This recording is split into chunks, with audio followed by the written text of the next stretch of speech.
Court का आदेश आने के 8 दिन के अंदर उन्होंने अध्यादेश जारी करके सुप्रीम कोर्ट के ऑर्डर को पलट दिया।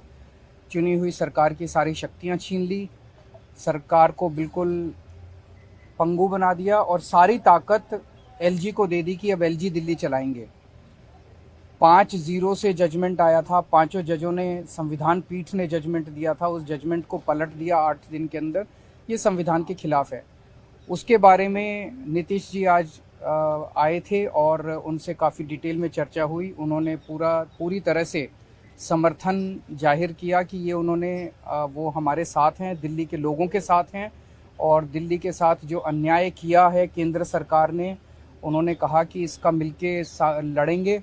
और मैंने उनसे निवेदन किया, अभी वो पूरे देश के अंदर विपक्ष को एकत्रित करने में जुड़े हुए हैं। मैंने उनसे निवेदन किया कि अगर सारा विपक्ष इकट्ठा हो जाता है, नॉन बीजेपी सारी पार्टियां इकट्ठी हो जाती हैं, तो एक तरह से राज्यसभा के अंदर अगर ये इसको बिल के रूप में लेके आते हैं तो इसको बिल के रूप में हराया जा सकता है राज्यसभा के अंदर। और अगर राज्यसभा के अंदर ये बिल हार गया तो ये एक तरह से 2024 का सेमीफाइनल होगा। फिर एक मैसेज चला जाएगा पूरे देश के अंदर। ये बिल अगर हार जाता है तो मैसेज पूरे देश में जाएगा कि 2024 के अंदर बीजेपी की सरकार जा रही है। मैं बहुत अच्छा, तो हम लोग आए हुए थे यहाँ, तो आए ही थे आपसे मिलने के लिए। और इनको काफ़ी जो सुप्रीम कोर्ट का फैसला हुआ बहुत अच्छा लगा और हम लोग तो देखते ही रहे। अब उसके बाद जो कुछ भी करने की कोशिश हो रही है केंद्र सरकार के द्वारा, ये तो एक विचित्र बात है। अब आप जरा संविधान को देख लीजिए, क्या अधिकार है। जब गवर्नमेंट बनाई जाती है, इलेक्टेड सरकार बनती है, तो उनको जो अधिकार दिया गया है उसको कैसे आप हटा सकते हैं? ऐसा तो कुछ नहीं है। लेकिन अब किस तरह से हो रहा है, इसलिए तो हम लोग कह रहे हैं कि सारे देश में सब लोग एकजुट हों, ताकि ये लोग संविधान का भी और किसी भी चीज का अपने ढंग से जो इधर से उधर कर रहे हैं और किस तरह का माहौल बन रहा है। अब दिल्ली में इनको लोगों ने किस तरह से बहुमत दिया है और किस तरह से सब लोग साथ हैं। और हम लोग इस बात को मानते हैं कि काम कर रहे हैं, बहुत अच्छा काम कर रहे हैं। और उसके बाद सुप्रीम कोर्ट का भी फैसला हो जाए तो राज्य सरकार को जो अधिकार है काम करने का, उस काम को रोक दिया जाएगा। ये सब तो बहुत ही आश्चर्य का विषय है। तो ये हम लोग तो बिल्कुल इनके साथ है।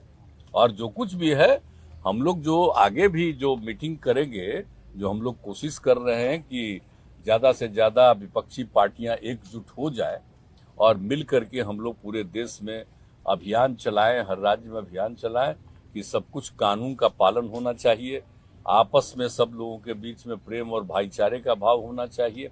और जिस तरह से लोगों के बीच में विवाद पैदा करने की कोशिश होती है, उन सब चीज को बंद करना चाहिए और देश आगे बढ़ेगा। ये सब चीज जो हम लोगों के मन में बात है, तो सब लोग तो सहमत है ही। और उसके बाद अगर इस तरह की कोई बात होगा तो जो कह रहे हैं हम लोग पूरे तौर पर इनके साथ हैं। ये जो भी कह रहे हैं बिल्कुल ठीक कह रहे हैं, इनके साथ हम लोग हैं पूरे तौर पर। हम लोग तेजस्वी जी, देखिए, सारी बातें माननीय मुख्यमंत्री जी ने स्पष्ट रूप से कह ही दिया है। आज की मुलाकात खास तौर पे इसलिए है कि जो लोकतंत्र है, लोकतंत्र में चुनी हुई सरकार को जो अधिकार मिले हैं और जिस प्रकार से जो नॉन बीजेपी स्टेट में जिनकी भी गवर्नमेंट है, बीजेपी लगातार उनको तंग कर रही है, परेशान कर रही है। तो जो परेशानी अरविंद केजरीवाल जी झेल रहे हैं, हम यहाँ पूरी तरीके से इनको समर्थन देने आए हैं कि इनके साथ अन्याय कर रही है केंद्र की सरकार। और जब सुप्रीम कोर्ट का जब जजमेंट आ गया तो सारी चीज़ें स्पष्ट हो गई, तो कुछ कहने वाली कोई बात ही नहीं है।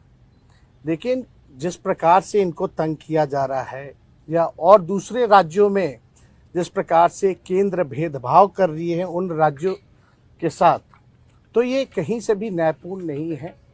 लोकतंत्र पर ये साफ दिखाता कि खतरा है। ये लोग संविधान को बदलना चाहते हैं, जो हर केस हम लोग मिल करके होने नहीं देंगे। और मान लीजिए अगर दिल्ली में बीजेपी की सरकार रहती तो क्या एलजी की हिम्मत होती इस प्रकार का काम करने की? तो एक बात से पूरी तरीके से हम लोग विश्वास के साथ कह सकते हैं जितना भी ये अरविंद केजरीवाल जी को सताएंगे, तंग करेंगे, ये उतने ही मजबूत होंगे।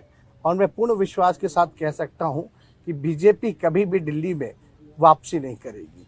तो हम लोग सब लोग इनके समर्थन में हैं और सब लोग मिल करके हम लोग जो है देश हित के लिए काम करेंगे।